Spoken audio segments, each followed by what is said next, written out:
안녕하십니까. 니툴레툴의 카이노시스입니다. 오늘 디월트 제품 DCS373이라는 메탈 커팅 쏘를 보여드리겠습니다. 이 영상도 디월트의 협찬을 받아서 이루어지는 영상이고요. 요즘 좋은 제품을 많이 보내줘서 제가 여러분들께 소개해드리는 시간을 계속 갖고 있는데, 여러분들에게 도움이 될 수 있도록 다양한 제품을 소개해드리는 시간을 갖도록 하겠습니다. 자, 오늘은 메탈 커팅 쏘입니다. 제가 이전에 사용하던 게 미러키 제품이었는데요. 미러키 제품보다는 조금 더 작은 날을 사용하네요. 날이 직경이 140mm짜리입니다. 제가 사용하던 미러키 톱은 150mm였거든요. 조금 더 작죠? 작지만 티스는 30개로 거의 비슷하고, 이 날이 30개네요. 메탈 커팅용 날이라 날 모양이 일반 나무 자르는 우드용보다는 좀 다르게 생겼죠. 제가 가끔 이 날 모양을 보면 소재에 맞게 최적화해서 어떤 형태가 가장 적당할까를 연구들 많이 했을 거잖아요.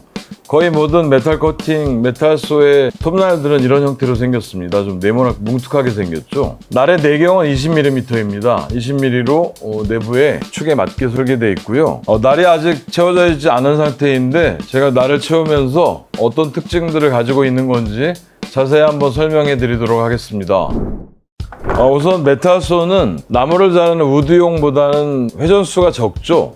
보통 나무를 자르는 원형톱들은 분당 RPM이 한 5000rpm 정도 됩니다. 그런데 금속용이 좀 더 느리죠. 너무 빠르면 타버리거든요, 날이. 그래서 3700rpm입니다. 분당 3700의 회전수를 갖습니다. 많은 분들이 가지고 계신 원형톱에 이 금속용 날만 끼우면 쇠도 절단할 수 있는가를 궁금해 하시더라고요. 처음에는 굉장히 궁금했는데 속도가 달라요. RPM이 다르기 때문에 금속용에 맞는 날을 끼워서 금속용 메탈 커팅 쏘를 사용하셔야 됩니다. 쇠를 자를 때는. 일반 목재 원형톱에 사실 사용이 되긴 하는데 날이 금방 망가집니다. 무뎌지고 녹아버리거든요. 자, 우선 날을 한번 끼워보도록 하겠습니다. 자, 위쪽에 보시면 블레이드를 고정할 수 있는 스토퍼가 달려있죠. 뒤쪽에 육각 렌치가 하나 포함되어 있습니다. 이 육각 렌치가 날을 교체할 때 사용하는 렌치고요. 요즘은 편하게 예전처럼 다른 장비 쓰지 않고 바로 육각 렌치로 블레이드를 체결할 수 있도록 만들어져 있죠.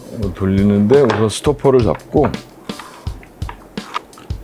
덮개를 뺀 다음에 날을 장착해 보겠습니다. 날을 장착을 하고 육각 베어링을 덮은 다음에 꽂으면 되고요. 원형톱에 날을 교체하실 때 주의해야 될 거는 회전 방향을 잘 살펴보시고 날을 끼워야 되고요. 배터리는 반드시 뺀 상태에서 작업을 해야 되겠죠. 배터리를 장착한 채로 하면 트리거가 눌릴 위험이 있어서 너무 위험합니다. 그리고 회전 방향이 있기 때문에 이 날을 채우는 볼트는 왼 나사입니다. 왼쪽으로 돌려야 체결이 되죠. 돌아가는 방향으로 돌아갈 때 더 강하게 잠길 수 있도록 왼 나사를 사용하게 되고요. 이 회전 날물이 돌아가는 장비에 제가 어떤 제품이든 꼭 말씀드리는 게 있는데, 날을 장착한 후에는 반드시 손으로 돌려보셔야 됩니다. 손으로 돌려봐서 제대로 장착이 되어 있는가 확인을 꼭 하셔야지 배터리를 넣고 동작을 할 때 위험한 일이 생기지 않게 되겠죠. 지금 제대로 장착이 된 거예요. 중앙 부분에 제대로 끼워지지 않은 채로 볼트를 조이게 되는 경우가 있거든요. 반드시 확인하셔야 됩니다. 작업하는 동안 선명하게 볼 수 있도록 LED가 켜지고요. LED가 이 앞쪽에 장치가 되어 있네요. 그리고 투명 아크릴로 날이 돌아가는 부분과 부재가 맞물리는 부분, 잘려나가는 부분을 볼 수 있도록 투명창이 마련되어 있습니다. 그리고 이 안전 가드는 항상 고정하시면 안 되고 작업할 때만 부재 밀려서 열릴 수 있도록 하고 사용을 해야 되죠. 이 안전 가드는 작업의 안전을 위해서 뿐만 아니라 제품을 바닥에 내려놓을 때 이 날이 상하지 않도록 해주는 역할도 있어서 이걸 제끼고 사용한다거나 빼버리는 분도 있는데 위험합니다. 절대 빼시면 안 되고요. 자, 이 메탈 커팅 쏘, 금속용 원형톱에는 각도를 기울이는 기능은 없습니다. 특별히 얇은 판재를 자른다거나 할 때 사용을 많이 하기 때문에 각도를 칠 일까지는 없죠. 각도는 다른 장비를 사용해야 되고요. 절단할 수 있는 최대 깊이가 43mm입니다. 절단하는 깊이를 조절할 수 있도록 뒤쪽에 보면 레버가 있어서 이 레버를 풀으시면 이렇게 깊이를 조절할 수 있게 되어 있습니다. 그래서 원하는 깊이에 맞게 적당하게 사용을 하시면 될 것 같아요.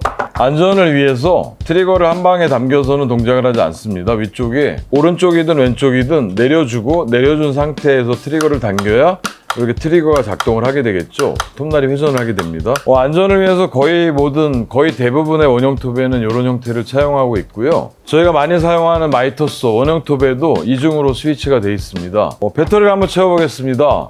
어떤 소리가 날지, 회전할 때 어떤 느낌인지 굉장히 궁금한데요. 자, 배터리를 채웠습니다. 20V 배터리를 채우고 동작을 한번 해보겠습니다. 어떤 소리가 날지 궁금하네요. 자, 말씀드렸던 대로 앞쪽에 LED가 동작을 하고요. 트리거를 당겼을 때 한 15초 정도 작동을 합니다. 그리고 그냥도 잘 보였는데 LED가 켜지니까 내부에 이 절삭 부분이 잘 보이게 이 투명창이 역할을 톡톡히 할 것 같습니다. 그리고 소리. 다시 말씀드리지만 회전 소리, 그 모터 음은 굉장히 작고 부드럽게 나는 것 같습니다. 이 정도 소리면 목재용 일반 원형 톱의 한 절반 이하 소리밖에 안 되거든요. 그렇지만 이 제품은 금속용이기 때문에 절단할 때 굉장히 큰 소리가 나기 때문에 여러분들 꼭 헤드셋을 사용을 하셔야 될 것 같아요. 제 DIY 영상 중에 그 금속용 마이터소 테이블을 만드는 영상이 있는데요. 철판을 자를 때 많이 사용했던 미러키 제품입니다. 미러키 금속용 톱인데 지금 디월트 제품보다 DCS373보다 크기가 좀 더 큽니다. 이 DCS373이 3.7kg 정도 되는데 미러키 제품이 조금 더 무겁습니다. 소리를 한번 비교해 볼까요? 미러키 원형 톱은 자, 이런 느낌이고요. DCS373이라는 디월트 제품은 뭔가 좀 더 저음의 소리가 나면서 부드럽게 굴러가는 그런 느낌이에요. 자, 이왕 비교해드리는 김에 제가 가지고 있는 DCS391이라는 목재용 원형 톱과도 한번 비교해 보겠습니다. 크기가 일단 목재형이 훨씬 크고요. 이 DCS373 메탈 코팅소가 컴팩트하게 만들어져 있는 게 보입니다. 그리고 앞면에 보면 아까도 제가 말씀드렸지만 목재용 원형 톱은 측면으로도 각도를 조절하게 돼 있단 말이에요. 근데 원형 톱은 각도까지 조절하면서 칠 일이 많지 않기 때문에 위아래로만 이 높낮이만 조절이 되고요. 소리도 많이 다를 겁니다. 메탈 커팅소는 3700rpm으로 좀 저속이고요. 목재용 원형 톱은 5000rpm이 넘습니다. 그래서 훨씬 더 빠른 속도로 나무를 깔끔하게 절단하기 위해서 만들어진 톱이죠. 자, 소리 한번 비교해 보겠습니다. 우선 목재용 원형 톱 소리는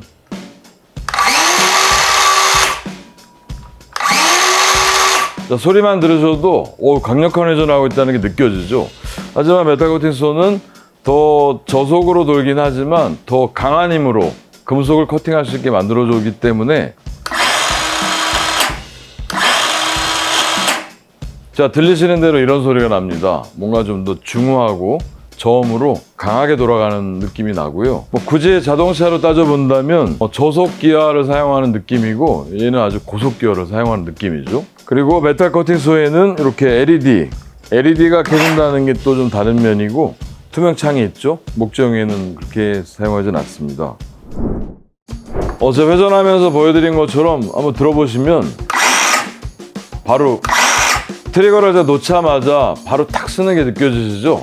이 브레이크가 있어서 전기 전원이 딱 공급이 중단되자마자 날이 바로 쓸 수 있게 안전을 위해서죠. 회전력 때문에 오래 회전하는 중에 여러분들 그라인더 많이 사용하시잖아요. 고정용 그라인더 사용을 많이 하실 텐데 그라인더 사용할 때마다 버튼 끄고 나면 굉장히 오래 돕니다. 이 회전 날이 금속을 자르고 있는데 계속 돌아가면 너무 위험하기 때문에 안전하게 브레이크가 걸릴 수 있도록 설계가 되어 있습니다. 기존에 제가 미러키 제품을 사용하던 제품이랑 다른 부분이 이 앞쪽에 안전 덮개가 움직일 때 이 앞부분이 쇠로 되어 있네요. 금속이 되어 있어서 이게 어차피 금속을 절단하는 제품이기 때문에 플라스틱으로만 만들어져 있으면 여기가 좀 마모가 쉽게 될 거잖아요. 덮개 앞쪽 부분이 금속으로 되어 있어서 금속 부재 자를 때 손상 없이 제껴지고 사용이 될 것 같아요. 제가 이제 물건을 새로 받을 때마다 항상 제조국을 봅니다. 차이나도 있고 여러 군데 많이 있는데 이 제품 멕시코네요. 제가 재밌다고 생각하는 것 중에 디월트라던가 미러키라던가 또 브랜드에서 제품을 생산할 때 중국에서 하던 멕시코에서 하던 어디 콜롬비아에서 하던 간에 품질이 일정하게 나오는 거 보면 그 나라의 경쟁력, 그 나라에 있는 업체들의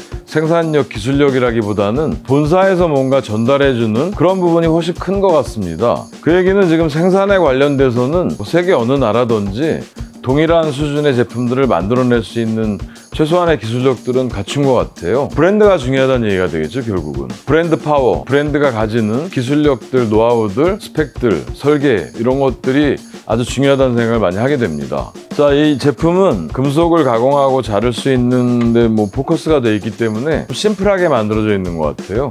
뭔가 간단하면서 파워에 치중할 수 있도록 만들어진 것 같습니다. 어느 정도 성능을 갖는지는 제가 시연을 통해서 보여드리도록 하겠습니다. 자, ET 갑니다.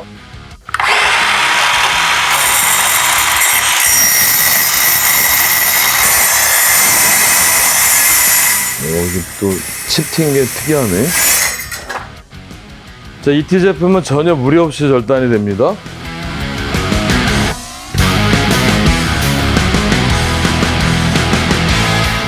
각 파이프를 한번 절단해 보도록 하겠습니다.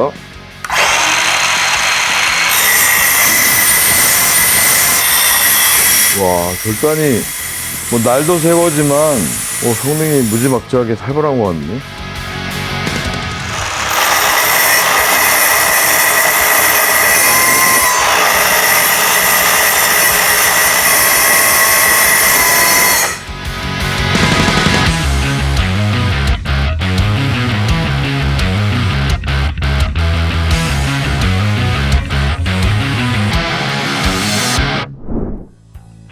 디월트의 DCS373. 자, 가격대도 베어틀 기준으로 20만 원대입니다. 메탈 커팅을 위해서 이 커팅소가 필요하신 분이라면 이 제품을 한번 눈여겨보셔도 좋을 것 같습니다. DCS373 제품 메탈 커팅소 리뷰를 마치면서 제가 또 사용해보고 어떤 점이 장점인가, 어떤 점이 좀 아쉬운 점이 있는가에 대해서는 차후에 또 기회가 닿는 대로 다시 한번 말씀드리도록 하겠습니다. 다음번에도 더 좋은 제품을 가지고 여러분들 찾아뵙도록 하겠습니다. 감사합니다.